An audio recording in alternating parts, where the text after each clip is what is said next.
what if you have a location like in Thunder Bay, downtown Port Arthur? Local parking demand from everybody who works down there.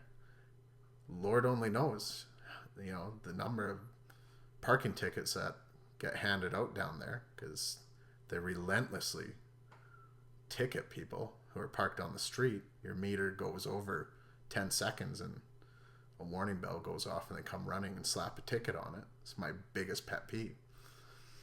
There's a lot of shop owners down there who rent out parking spots.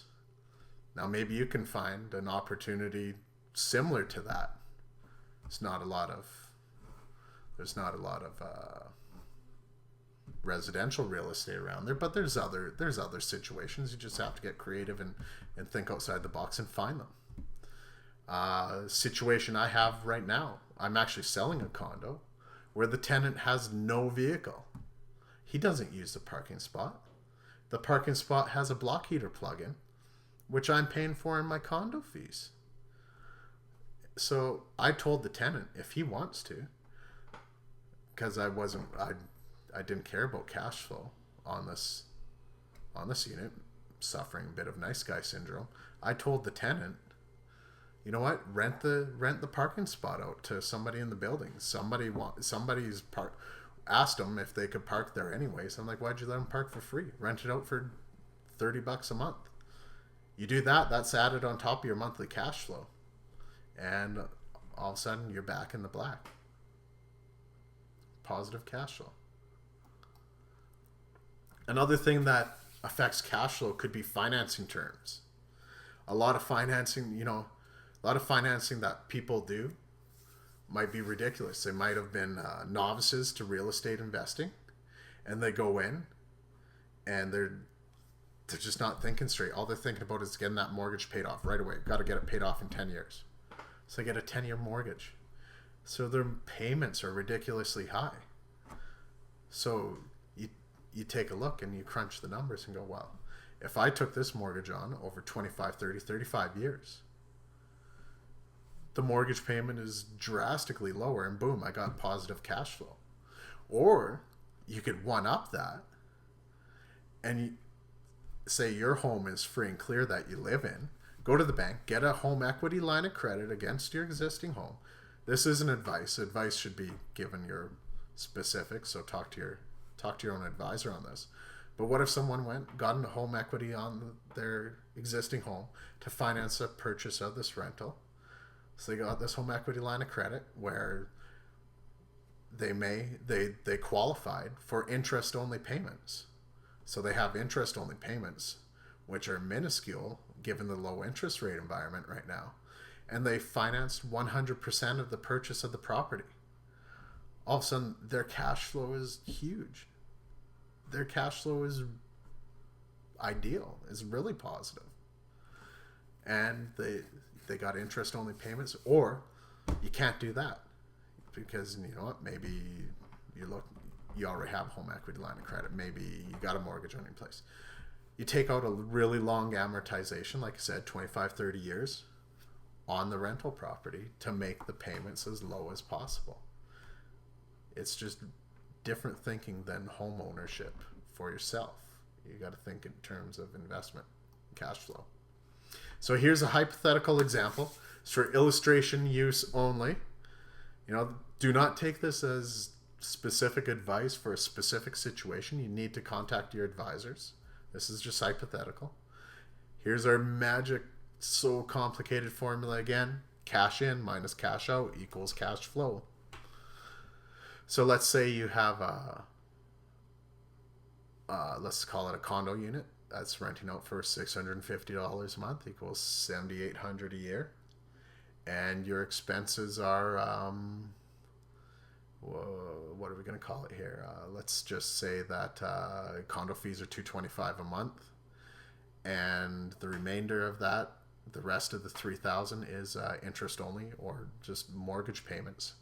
And I think when I ran this calculation, I pretty sure I called it interest only payments at a higher interest rate of like 5%, and that's higher than what I think is out there right now. So anyways, this is hypothetical anyways. So money coming in 7,800, money going out 6,000, leaves you with 1,800 at the end of the year, and you only put down 15,000 as a down payment for this property. You didn't do 100% financing like I was talking about before. You actually went and said, I'm going to put down, I have 15,000 in GICs that I've saved up. I'm going to put them down as the down payment, so the bank will finance this property for me. So you put 25% of a $60,000 purchase down. So $15,000 goes down, and in the first year you made 1,800. Now, I'm no mathematician or whiz here, but that's a lot better than what your current GIC rates are. Mind you, this has a lot of other different risks involved. The risks of what if a tenant leaves? What if it's vacant for 6 months? What if the real estate market crashes? What if the unit burns down to the ground? There's a lot of what ifs involved with real estate investing, but you weigh the good and the bad going in. So you're a big person. You're an adult. You can make that decision for yourself. So 18,000 divided by 15,000 gives you like a 12% rate of return. Hey, that's pretty darn good. So do your own due diligence first. Know your numbers. Never do a deal unless you know your numbers. Know the numbers. Ask for the financial statements of the place that you're buying. Cash flow is just one and only one indicator of whether a deal is good or not. We will be covering other indicators in the future. So, and when I say indicator, I kind of call these things like the idiot lights on your car dash. If cash flow, one of the idiot lights is your gas gauge. Well, hey, if there's no gas in this thing, it's not going to run very far. So that's only one indicator. Always, always, always, always consult with an appropriate advisor before making any real estate purchase or undertaking. There's your tax advisors, your accountants, if you're going to be doing an income or a rental property, your legal advisors, your lawyers, your financial planner, your financial advisor, your banker, your lender, your market advisor. Market advisor, what the heck is that, you might be saying? Well, the market advisor is your real estate agents in the area. Another market advisor might be property management firms. What are the good areas? What's it like to rent out? What are the rentals like? Or if you know somebody who knows somebody, you can go for coffee, get a good discussion going. Real estate agents are great sources of knowledge. So that concludes this short little presentation. Thank you for dropping by. Thank you for coming in. And by all means, visit mythunderbayrealestate.com.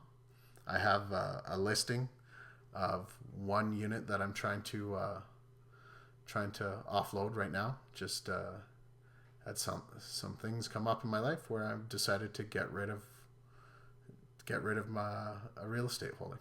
So mythunderbayrealestate.com. Sign up for the newsletter there, because I am also going to send out a newsletter with any other tips or advice that I come across. And if I come across any good deals, anything that's for sale out there that somebody emails me on that they think is a good deal and they want to get rid of, I'll use my newsletter as kind of like a hotline to get information out to people. So thank you for coming by, and